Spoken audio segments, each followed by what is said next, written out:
Hello दोस्तों, मैं नरोत्तम गुजर एक बार फिर से आप सभी का अपने यूट्यूब चैनल नरोत्तम गुजर पर हार्दिक स्वागत अभिनंदन करता हूं। दोस्तों, जो आज का हमारा टॉपिक होने वाला है वह है पर्सनल प्रोनाउन। तो बिना देर करें इसको समझने की अपन कोशिश करते हैं। देखो, अपनी पिछली क्लासों में ये प्रारंभ हो चुका था, उसी सीरीज को हम आगे बढ़ाते हुए आज पढ़ने वाले हैं।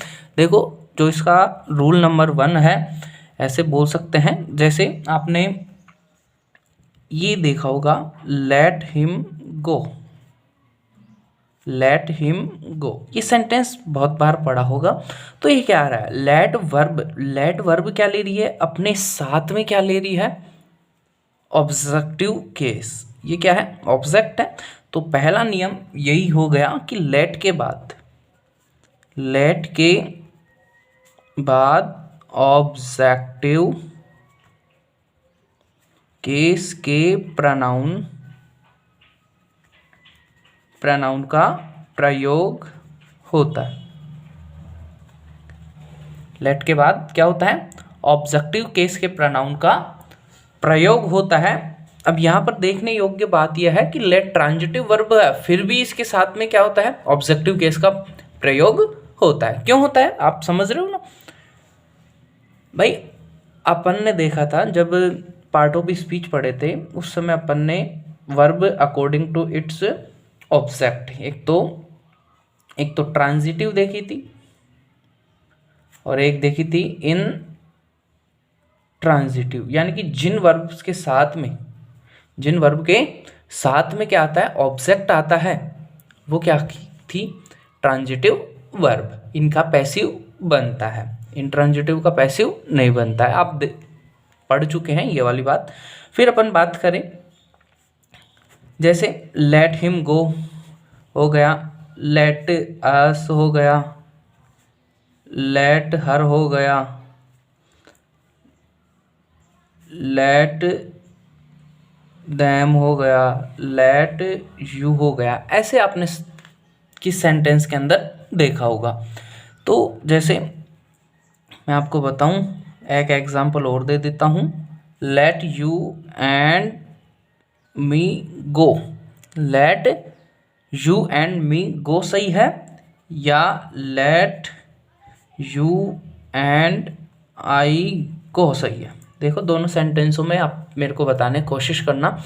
तो देखो, अपन ने अभी पढ़ा कि लेट के बाद क्या होता है, ऑब्जेक्टिव केस के प्रोनाउन का क्या होता है, प्रयोग होता है। तो देखो यहाँ पर एंड, देखो लेट आ रहा है, लेट के बाद में ये यू ऑब्जेक्टिव हो सकता है, सब्जेक्टिव भी हो सकता है।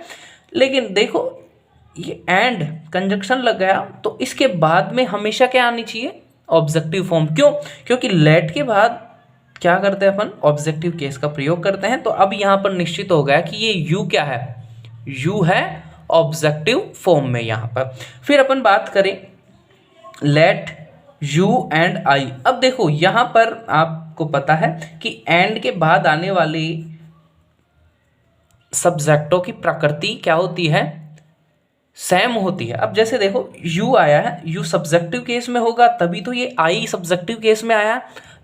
आई सब्जेक्टिव केस में आया, तो इसलिए ये नहीं हो सकता। क्यों नहीं हो सकता, क्योंकि लेट के साथ में क्या होता है, लेट के साथ में ऑब्जेक्टिव फॉर्म आती है। तो इसलिए उस कौन सा सेंटेंस गलत हो गया, सेकंड सेंटेंस गलत हो गया, फर्स्ट वाला सही है। फिर अपन बात कर लेते हैं, जो रूल नंबर 2 है, वो प्रेपोजिशन के बाद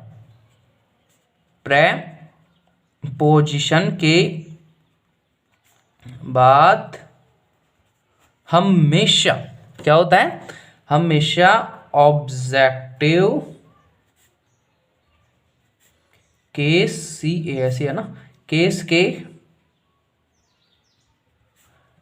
प्रोनाउन का प्रयोग होता है। लेट के बाद क्या होता है, हमेशा ऑब्जेक्टिव केस के प्रोनाउन का क्या होता है, प्रयोग होता है। अब जैसे देखने की कोशिश करना,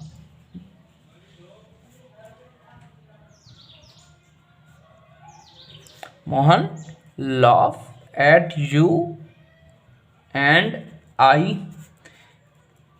Mohan laugh at you and me।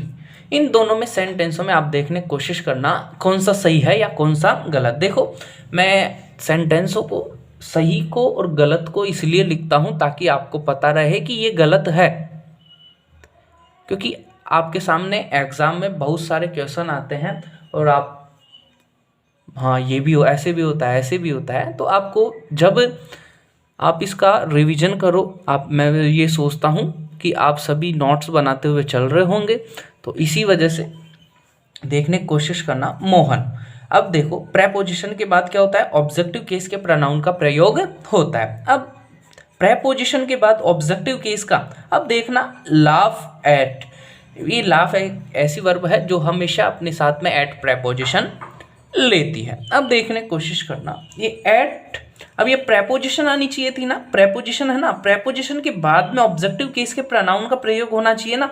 अब देखो यहाँ पर अगर मान लो ये बिल्कुल सेम सिचुएशन हो रही है, कौन से, इस सेंटेंस वाली, लेट वाली, देखो यू मान लिया आपने ऑब्जेक्टिव है, लेकिन इसके बाद में क्या आ रहा है, ऑब्जेक्टिव फॉर्म ही आनी चाहिए, क्योंकि आप पढ़ चुके हैं कि कंजंक्शन एंड होता है, कंजंक्शन एंड होता है, उसके साथ में क्या होती है, जो उसके पहले आने वाला वर्ड है, जो यानी कि वो सब्जेक्टिव है, तो उसके बाद भी क्या आएगा, सब्जेक्टिव केस ही आएगा। तो ये यू आप इसको क्या मान रहे हो, मान लो ऑब्जेक्टिव मान लिए, तो ऑब्जेक्टिव के बाद में एंड कंजंक्शन लग गया, तो इस कंजंक्शन के बाद में भी सेम सब्जेक्टिव केस आना चाहिए था ना, सेम केस आना चाहिए था ना। अब यहाँ पर कौन सा केस आ रहा है, सब्जेक्टिव, तो ये गलत हो गया ना, क्यों, क्योंकि अपना मूल नियम क्या बोलता है, प्रेपोजिशन के बाद में हम क्या करते हैं, ऑब्जेक्टिव केस के प्रोनाउन का प्रयोग करते हैं, तो ये क्या हो गया, गलत। अब सेकंड सेंटेंस को देखना है, Mohan laughed eight you and मी, ये सही है, क्यों सही है, क्योंकि इसके बाद भी ऑब्जेक्टिव केस का प्रयोग हो रहा है और इसके बाद भी क्या हो रहा है, एंड कंजंक्शन लगकर एंड के बाद में वही केस आ रहा है जो एंड के पहले आ रहा था, देख लो। अब फिर अपन बात करते हैं जो इसका नेक्स्ट मूलभूत नियम है, उनको अपन थोड़ा सा देख लेते हैं। जैसे जेरंड होता है, जेरंड वो हमेशा क्या करता है, ऑब्जेक्टिव केस के प्रोनाउन का प्रयोग होता है। देखो जेरंड के बाद, अब जेरंड क्या होता है, जेरंड होता है फर्स्ट वर्ब प्लस आईएनजी, क्या होता है, फर्स्ट वर्ब प्लस आईएनजी के बाद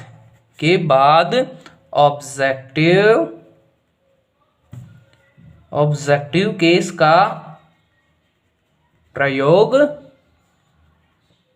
होता है। जेरंड के बाद क्या होता है, हमेशा ऑब्जेक्टिव केस का प्रयोग होता है। जैसे talking him was not pleasant. अब देखो जेरंड है, जेरंड के बाद में क्या हो रहा है, ऑब्जेक्टिव केस का प्रयोग हो रहा है। अब देखने की कोशिश करना, ये हो गया एल है ना,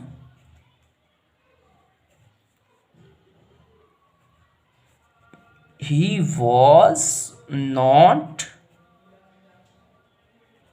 ये नहीं हो सकता ना, क्यों, क्योंकि जेरंड क्या लेता है, हमेशा अपने साथ में ऑब्जेक्टिव केस का लेता है। तो ये वाला सेंटेंस सही हो गया। आज की क्लास में हमने इसके 3 नियम देखे।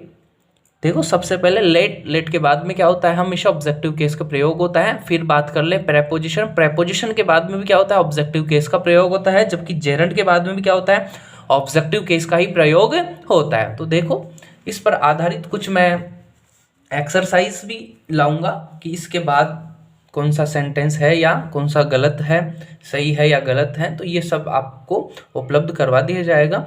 अगर आपने चैनल को अभी तक सब्सक्राइब नहीं किया है तो चैनल को जल्दी से सब्सक्राइब करें, ताकि जो नेक्स्ट वीडियो है वो आपके पास जल्दी से जल्दी आ सके। Thank you, bye bye, take care.